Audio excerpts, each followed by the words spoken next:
Bismillahirrahmanirrahim. Assalamualaikum warahmatullahi wabarakatuh. Bapak, Ibu-ibu, saudara-saudara sekalian, kita akan menjelaskan mengenai chapter 7 berkenaan dengan pemodelan keperluan sistem atau sistem requirement dengan menggunakan use case. Sebelum kita membahas bagaimana pemodelan keperluan sistem dengan menggunakan use case, kita review materi kita secara umum dari bab 1 sampai bab 6. Pada bab 1 itu sudah dijelaskan bahwa tahapan di dalam analisis dan desain sebuah sistem informasi ada 4 tahapan utama. Yang pertama adalah sistem initiation, sistem analisis, sistem desain, dan sistem implementasi. Pada sistem initiation, kita melakukan penetapan skop, batasan, schedule, dan budget. Kemudian pada sistem analisis, kita menganalisis sistem informasi yang saat ini ada dan mengumpulkan keperluan-keperluan sistem. Setelah sistem kita analisis dan keperluan sistem dikumpulkan, dilakukan tahap perancangan atau tahap desain. Dan terakhir, sistem implementasi. Selanjutnya pada chapter 3, 4 tahapan utama tadi kita kembangkan menjadi 8 step, yaitu scope definition, problem analysis, requirement analysis, logical design, decision analysis, physical design, construction and testing, implementasi, dan delivery. Sekarang kita asumsikan bahwa kita sudah melakukan tahapan scope definition. Kita sudah punya scope, kita sudah punya batasan, kita sudah punya schedule, dan kita sudah punya budget. Kemudian analisa permasalahannya di step 2 juga sudah kita lakukan. Kemudian pengumpulan keperluan sistem dari user juga sudah kita kumpulkan dengan menggunakan metode-metode yang dijelaskan pada chapter 6. Jadi, sekarang kita asumsikan bahwa kita sudah mempunyai atau mengumpulkan keperluan-keperluan user dari keperluan-keperluan sistem dari user. Dan pastikan semua keperluan sistem yang kita kumpulkan dari user tersebut correct. Tidak boleh incorrect. Karena kalau keperluan sistem yang kita kumpulkan incorrect, maka proyek sistem informasi kita nantinya akan gagal. Kalau gagal, berarti sistem informasi yang kita buat nanti tidak bisa diimplementasikan, kemudian reputasi daripada tim kita juga tidak bagus. Oleh karenanya, sebelum kita memodelkan keperluan sistem, pastikan semua keperluan sistem yang kita kumpulkan dari user tersebut correct. Baik, sekarang kita asumsikan semua keperluan sistem dari user tersebut sudah correct dan kita siap untuk membuat pemodelan. Ada 3 pemodelan yang nantinya kita akan buat. Pertama adalah pemodelan sistem menggunakan use case. Yang kedua, di chapter 8 nantinya, pemodelan database dengan menggunakan entity relationship diagram. Dan yang ketiga adalah pemodelan proses dengan menggunakan data flow diagram pada chapter 9. Baik, kita mulai. Pemodelan keperluan sistem menggunakan use case. Seperti kita tahu, use case diagram adalah diagram yang menggambarkan bagaimana interaksi yang terjadi antara sistem, baik itu internal sistem maupun eksternal sistem, dengan user. Diagram yang menggambarkan bagaimana interaksi yang terjadi antara sistem, baik itu internal sistem maupun eksternal sistem, dengan user. Berikut ini adalah bentuk umum daripada use case model diagram. Kita lihat di dalam use case model diagram itu ada 3 hal yang terlihat. Yang pertama adalah aktor. Yang kedua adalah sistem atau sub-subsistem yang dalam hal ini disebut dengan use case. Dan yang ketiga adalah asosiasi atau interaksi. Jadi yang terlihat di dalam use case model diagram tersebut adalah aktor, use case, dan asosiasi. Kita mulai dengan use case. Use case. Use case tersebut adalah subsistem. Jadi subsistem yang ada dalam sebuah sistem itu disebut dengan use case. Use case disimbolkan dengan elips. Ini adalah simbol untuk use case. Dan simbol ini kita beri nama. Pemberian nama daripada use case bisa di atas elips, bisa di bawah elips, atau bisa di dalam elips. Asalkan dia diberi nama. Sekarang pertanyaannya adalah, use case diberi nama dengan kata apa? Use case diberi nama dengan kata benda. Jadi ini adalah simbol untuk use case. Jadi apa itu use case? Use case adalah subsistem dari sebuah sistem. Selanjutnya adalah aktor. Aktor, inilah simbol untuk aktor. Apa yang dimaksud dengan aktor? Aktor adalah sesuatu yang berinteraksi dengan sistem untuk bertukar informasi. Jadi terlihat di sini, aktor itu adalah sesuatu. Tidak harus orang, tapi bisa benda, bisa objek, bisa peristiwa. Jadi aktor itu adalah sesuatu. Jadi adalah simbol daripada aktor. Aktor ini juga perlu diberi nama. Dan aktor diberi nama dengan kata benda. Berikutnya yang ada di dalam use case adalah asosiasi.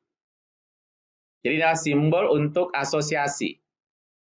Ya, inilah simbol untuk asosiasi. Jadi nanti simbolnya ada yang diberi tanda panah dan ada yang tidak diberi tanda panah. Baik, sebelum kita jelaskan lebih lanjut mengenai asosiasi, kita kembali ke aktor. Tadi dikatakan aktor itu adalah sesuatu yang berinteraksi dengan sistem. Dalam sebuah sistem, aktor tersebut ada yang memberikan input ke sistem dan ada yang menerima output dari sistem.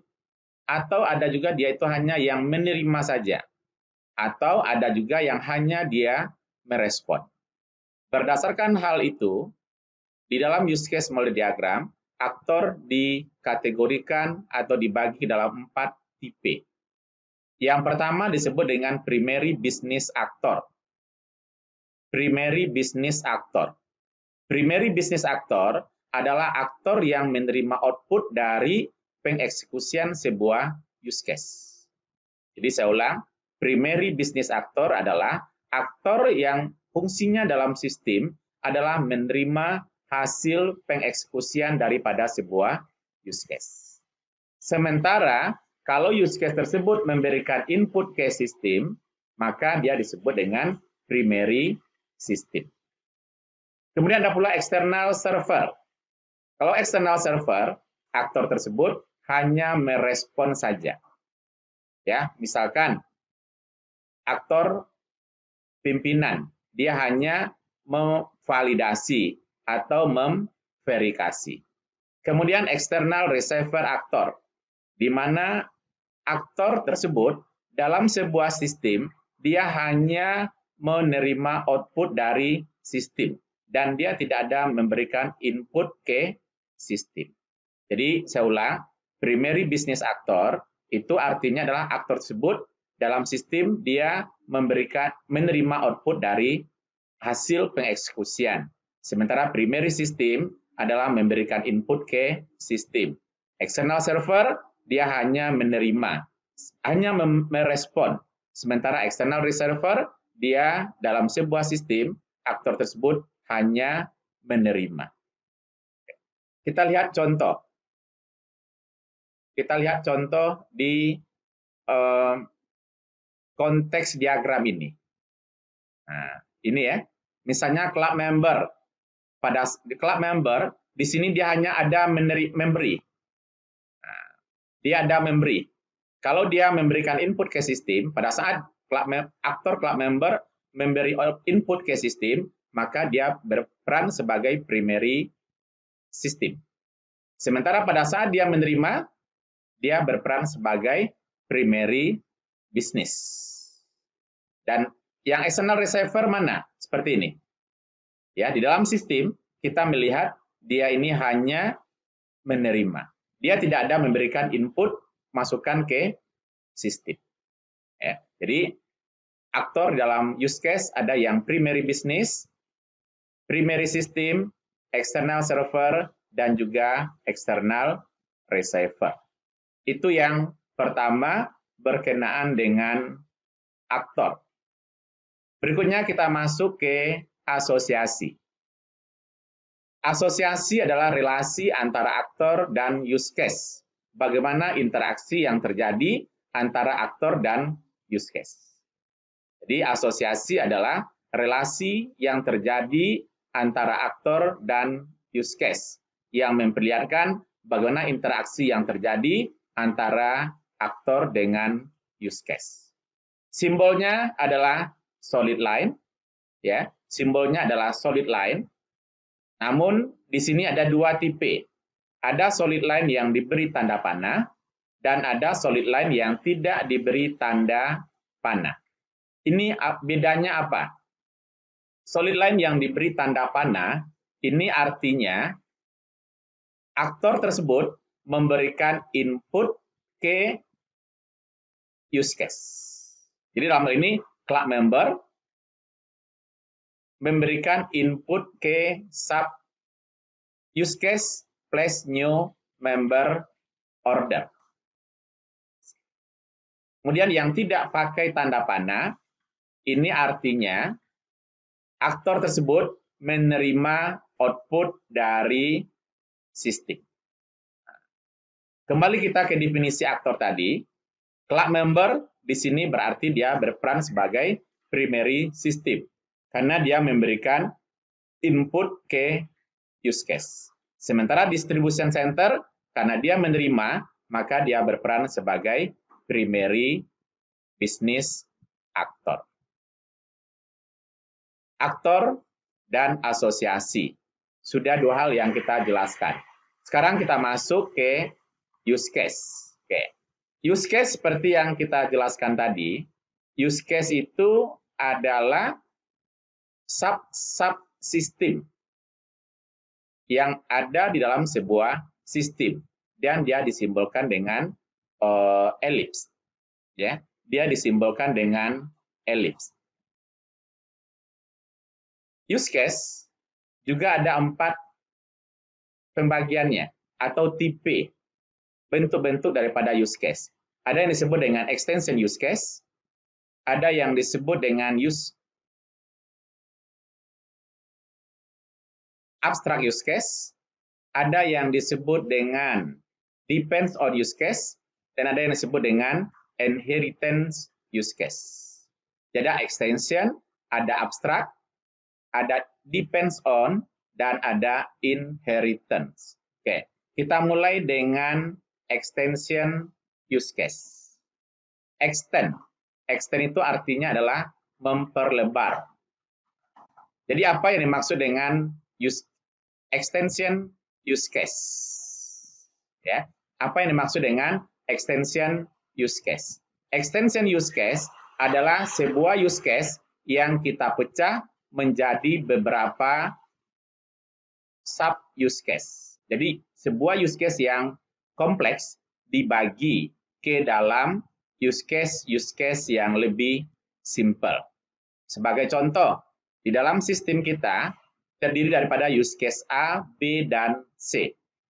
Ternyata setelah kita analisa ulang, use case B tersebut adalah use case yang kompleks. Prosesnya banyak.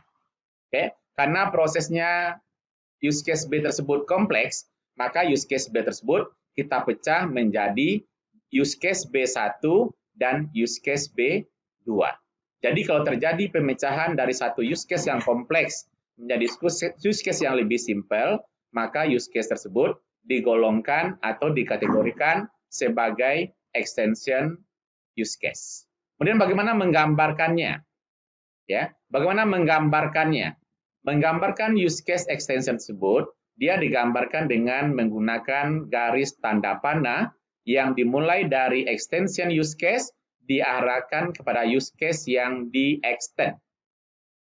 Jadi saya ulang, digambarkan atau direpresentasikan dengan menggunakan garis yang diberi tanda panah dimulai dari extension use case dan diarahkan kepada use case yang di-extend. Jadi pada contoh kita ini mana yang use case yang kita extend? Use case yang kita extend itu adalah place new member order.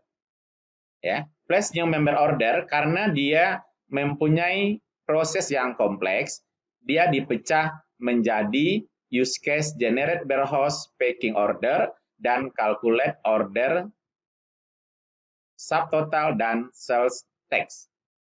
Oleh karenanya menggambarkannya dari extension use case. Jadi extension kita adalah generate warehouse dan calculate order.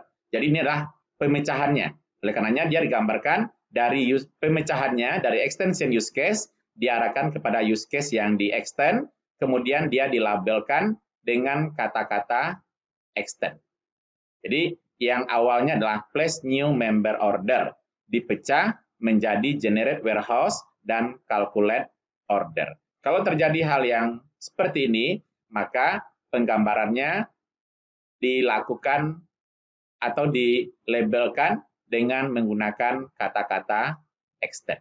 Extension use case. Jadi pemecahan satu use case yang kompleks menjadi use case yang lebih kecil. Baik, kita bandingkan pula dengan abstrak. Bagaimana pula abstrak? Abstrak adalah kebalikannya. Use case yang simple kita combine, kita gabung menjadi satu use case. Ya, kita gabung menjadi satu use case. Sebagai contoh ilustrasinya, dalam sistem kita ada punya use case A, B, C, dan D. Use case A, B, C, dan D. Setelah kita analisis ulang, ternyata B, C ini dia simple. B itu prosesnya simple, C juga simple. Karena proses B dan C itu simple, kita gabung dia menjadi use case B, C. Kalau terjadi case yang seperti itu, bagaimana menggambarkannya?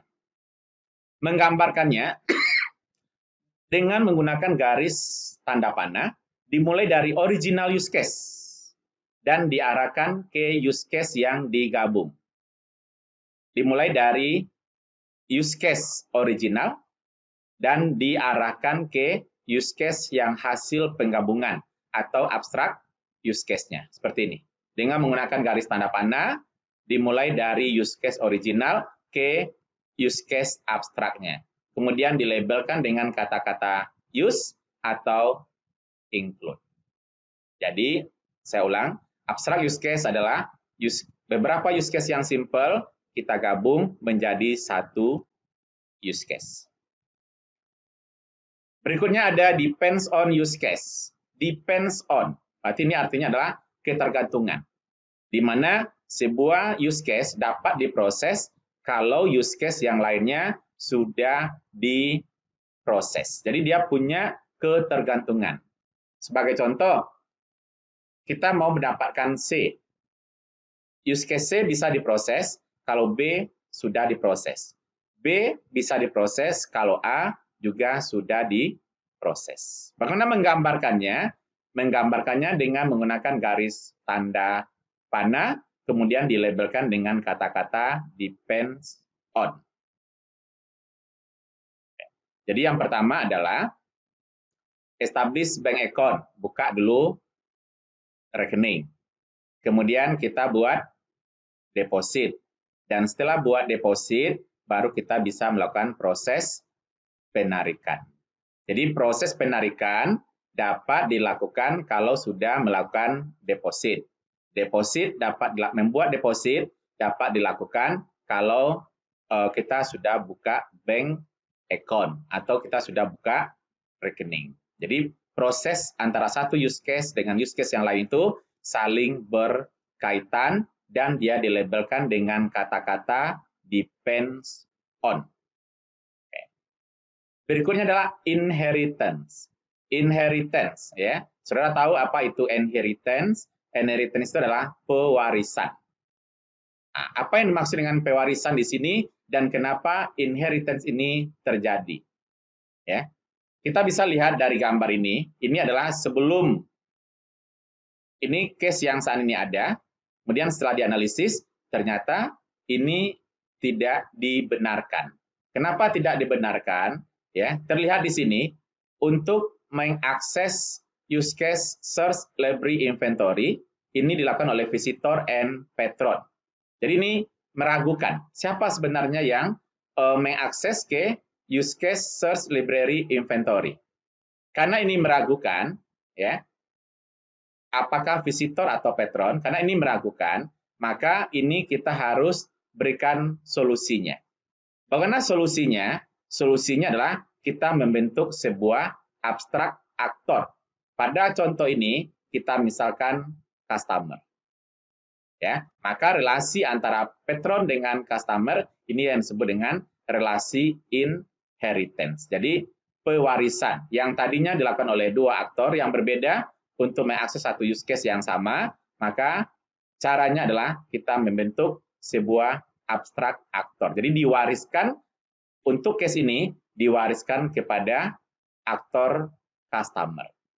Nah, jadi inilah tipe-tipe daripada use case. Jadi ada yang extension, abstract, depends on, dan inheritance. Setelah kita menjelaskan konsep-konsep dasarnya, sekarang kalau kita mau membuat pemodelan dengan menggunakan use case model diagram, apa tahapannya? Tahapannya yang pertama adalah mengidentifikasi bisnis aktor. Jadi pertama kita harus menentukan terlebih dahulu aktor-aktor atau apa saja atau siapa saja yang nantinya akan berinteraksi dengan sistem kita. Jadi kita harus tahu siapa atau apa yang nantinya akan berinteraksi dengan sistem. Ya, mengidentifikasi bisnis aktor. Setelah kita tahu aktor, kita mengidentifikasi bisnis use case. Kemudian setelah kita tahu aktor dan tahu juga use case, kita akan membentuk use case model diagram. Dan setelah kita buat use case model diagram, kita akan membuat use case naratif. Sebagai contoh, kita mau memodelkan sistem informasi akademik. Pertama yang kita lakukan adalah siapa atau apa saja yang akan berinteraksi ke sistem informasi akademik. Sebagai contoh, yang berinteraksi ke sistem informasi akademik tersebut adalah dosen, mahasiswa, dan aktor. Dosen, mahasiswa, dan aktor. Dosen, mahasiswa, dan pimpinan. Maka dosen, mahasiswa, dan pimpinan itu dinyatakan sebagai aktor.